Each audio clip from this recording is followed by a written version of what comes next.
നിങ്ങൾ തേടുന്നത് ഇവിടെയുണ്ട്. വായിച്ചറിയാത്ത, കേൾക്കാൻ കേട്ടറിയേണ്ട കഥകൾ. നമുക്ക് കഥയിലേക്ക് പോകാം. മുത്തങ്ങയിലെ കള്ളിയോട് പടയോട്ടവും രക്തക്കളത്തിലെ ശാപവും. വയനാട് കേരളത്തിനും കർണാടകത്തിനും ഇടയിലുള്ള ഒരു തന്ത്രപ്രധാനമായ ഭൂപ്രദേശമായിരുന്നു. കച്ചവടത്തിനും അധികാരത്തിനും വേണ്ടി പല ശക്തികളും കണ്ണുവച്ച സ്ഥലം. നൂറ്റാണ്ടുകളായി ഈ മണ്ണ് പല യുദ്ധങ്ങൾക്കും സാക്ഷ്യം വഹിച്ചു. മൈസൂർ രാജ്യവുമായി അതിർത്തി പങ്കിടുന്നതിനാൽ മുത്തങ്ങ പ്രദേശം സൈനികമായി ഏറെ പ്രധാനപ്പെട്ടതായിരുന്നു. യുദ്ധങ്ങൾ നടക്കുന്നതിനും സൈനിക നീക്കങ്ങൾക്കും ഇവിടെയുള്ള വനപാതകൾ ഉപയോഗിച്ചിരുന്നു. ഈ പ്രദേശം പഴശ്ശിരാജയുടെ ബ്രിട്ടീഷ് വിരുദ്ധ പോരാട്ടങ്ങളുടെയും ടിപ്പു സുൽത്താൻ്റെയും പടയോട്ടങ്ങളുടെയും ഗോത്രവർഗ്ഗക്കാരുടെ ചെറുത്തുനിൽപ്പുകളുടെയും കഥ ഉറങ്ങുന്ന മണ്ണാണ്. അവിടുത്തെ മരങ്ങൾക്കും പാറകൾക്കും ചോരകളുടെ ഗന്ധമുണ്ടെന്നാണ് നാട്ടുകാർ ഇന്നും വിശ്വസിക്കുന്നത്. ഈ പ്രദേശത്തെ ഏറ്റവും ഭീമമായ പോരാട്ടങ്ങളിലൊന്നാണ് കള്ളിയോട് പടയോട്ടം എന്നറിയപ്പെടുന്നത്. ഇത് ടിപ്പു സുൽത്താൻ്റെ സൈന്യവും പ്രാദേശിക നാടുവാഴികളും തമ്മിലോ അല്ലെങ്കിൽ ബ്രിട്ടീഷ് സൈന്യവും പഴശ്ശിരാജയുടെ പടയാളികളും തമ്മിലോ നടന്ന പോരാട്ടമായേക്കാം. ഈ പോരാട്ടത്തിൽ ഇരുപക്ഷത്തും വൻ നാശനഷ്ടങ്ങളുണ്ടായി.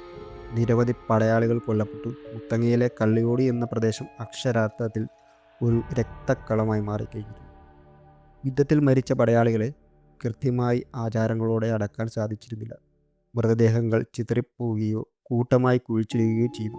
ഈ അനാചാരമാണ് ഈ സ്ഥലത്തെ ശാപസ്ഥലമാക്കി മാറ്റിയതെന്നാണ് വിശ്വാസം. കള്ളിയോടി എന്ന ഈ സ്ഥലത്തിന് പേര് വന്നത് തന്നെ അവിടെ നടന്ന ക്രൂരമായ കൂട്ടക്കൊലകൾ മൂലമാണെന്നാണ് ചരിത്രപ്രധാനമായ സൂചനകളുണ്ട്. ക്രൂരമായി കൊല്ലപ്പെട്ട പടയാളികളുടെയും നിസ്സഹായരായ നാട്ടുകാരുടെയും ആത്മാക്കൾ മോക്ഷം ലഭിച്ചിട്ടില്ല. ആത്മാക്കൾക്ക് ശാന്തി ലഭിക്കാത്തതിനാലാണ് കള്ളിയോട് പ്രദേശം ഈ ശാപസ്ഥലമായെന്നാണ് വിശ്വാസം. ഈ പ്രദേശത്ത് പിന്നീട് താമസിക്കാൻ വന്ന ആളുകൾക്ക് പലവിധ ദുരന്തങ്ങളുണ്ടായി.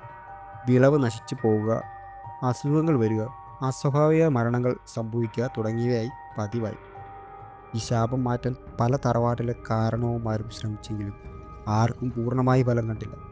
അവിടുത്തെ മണ്ണിന് യുദ്ധത്തിൻ്റെ ചൂരും ചോരയുടെ ഗന്ധവും മാറിക്കഴിഞ്ഞിരുന്നില്ല. യുദ്ധത്തിൽ മരിച്ച സൈന്യാധിപന്മാരുടെ ആത്മാക്കൾ തങ്ങളുടെ നീതിയും ആയുധങ്ങളും കാത്തുകൊണ്ട് ഇപ്പോഴും ആ പ്രദേശത്തെ ഗുഹകളിലോ മരങ്ങളിലോ തങ്ങുന്നുണ്ടെന്നാണ് വിശ്വാസപ്പെട്ടിരിക്കുന്നത്. രാത്രികാലങ്ങളിൽ ആരും ഉപയോഗിക്കാത്ത കാനനപാതകളിലൂടെ കുതിരകളുടെ കുളമ്പടി ശബ്ദം കേൾക്കുക, ആളെത്തി നോക്കുമ്പോൾ ഒന്നും കാണുകയുമില്ല. ഇത് ടിപ്പുവിൻ്റെയോ പഴശ്ശിയുടെയോ സൈനികരുടെ നിഴൽ പടയോട്ടമാണെന്നാണ് വിശ്വാസപ്പെട്ടിരിക്കുന്നത്. പൂർണ്ണ നിശബ്ദതയുള്ള രാത്രികളിൽ ദൂരെ എവിടെയോ വെടിവെക്കുന്ന ശബ്ദവും മുറിവേറ്റവരുടെ കരച്ചിൽ ശബ്ദവും കേൾക്കുന്നുണ്ട്. ചില യാത്രക്കാർക്ക് പഴയ യൂണിഫോമുകൾ ധരിച്ച അവ്യക്തമായ രൂപങ്ങൾ കാടിൻ്റെ അതിരുകളിൽ നിന്ന് പെട്ടെന്ന് പ്രത്യക്ഷപ്പെടുകയും ഉടൻ തന്നെ ഇരുട്ടിലേക്ക് മറയുന്നതുമായ കാഴ്ചകൾ കണ്ടിട്ടുണ്ട്. കള്ളിയോടി എന്ന പ്രദേശത്തെ ചില മരങ്ങൾക്ക് അടുത്തുകൂടി പോകുമ്പോൾ തണുപ്പില്ലാത്ത കാലാവസ്ഥയിലും ശരീരം കോച്ചി പോകുന്ന തണുപ്പ് അനുഭവപ്പെടുക ആത്മാക്കളുടെ സാന്നിധ്യമാണെന്നാണ് വിശ്വാസം. വഴിതെറ്റിപ്പോകുന്നവർക്ക് ഒരു ദീപത്തിൻ്റെ വെളിച്ചം മുന്നിൽ കാണുകയും അതിൽ പിന്തുടരുമ്പോൾ അഗാധമായ കൊക്കകളിലേക്കോ ചതുപ്പുകളിലേക്കോ എത്തിപ്പെടുകയും ചെയ്യും. ഈ പ്രദേശത്തെ ദുരൂഹത കാരണം പല ഗവേഷകരും ചരിത്ര വിദ്യാർത്ഥികളും ഇവിടെ പഠനത്തിനായി എത്തിയിട്ടുണ്ട്. യുദ്ധത്തിൽ നഷ്ടപ്പെട്ട ആയുധങ്ങളോ നിധികളോ ഇവിടെ ഒളിപ്പിച്ചു വെച്ചിട്ടുണ്ടോ എന്ന അന്വേഷണമായിരുന്നു പലരുടെയും ലക്ഷ്യം.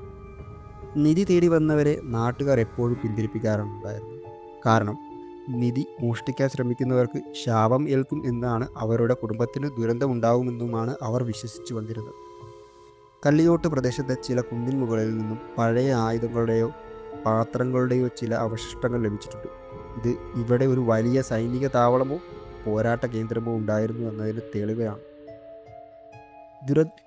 ദുരിതം മാറിയതിനു ശേഷം ചില നാട്ടുകാർ ചേർന്ന് ഈ രക്തക്കളത്തിൽ ഒരു ചെറിയ ക്ഷേത്രമായി പണിയുകയും മരിച്ചുപോയ പടയാളികളുടെയും ആത്മാവിന് വേണ്ടി പ്രാർത്ഥിക്കുകയും ചെയ്തു. എന്നാൽ ശാപം പൂർണ്ണമായി മാറിയിട്ടില്ലെന്നാണ് പലരുടെയും വിശ്വാസം.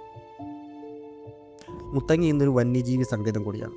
പക്ഷേ രാത്രികാലങ്ങളിൽ ആ കാടിൻ്റെ നിശബ്ദതയിൽ നൂറ്റാണ്ടുകൾക്ക് മുമ്പ് നടന്ന ആ പോരാട്ടങ്ങളുടെയും അലകൾ ഇപ്പോഴും തങ്ങി നിൽക്കുന്നുണ്ട്. എൻ്റെ ചോദ്യങ്ങൾ ഇതാണ്: ടിപ്പു സുൽത്താൻ്റെയോ പഴശ്ശിരാജയുടെയോ ആയ നിധി ഇന്നും ആ മണ്ണടിയിൽ ഒളിച്ചിരിപ്പുണ്ടോ?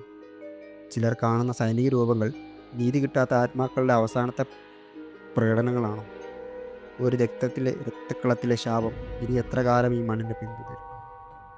മുത്തങ്ങയിലെ കള്ളിയോട് പടയോട്ടവും ചരിത്രരേഖകളിൽ ഒരു ചെറിയ അധ്യായം മാത്രമായേക്കാം. പക്ഷേ അതിൻ്റെ ഭീകരമായ ആ സത്യം ആ കാടിലെ ഓരോ മരത്തിലും രാത്രികളിൽ ഓരോ കുളമ്പടി ശബ്ദത്തിലും ഇന്ന് ഒളിച്ചു കിടപ്പുണ്ട്. ഭയമില്ലാത്ത വഴി കടക്കുപോകാൻ നിങ്ങൾക്ക് ധൈര്യപ്പെടുമോ? പറയുക.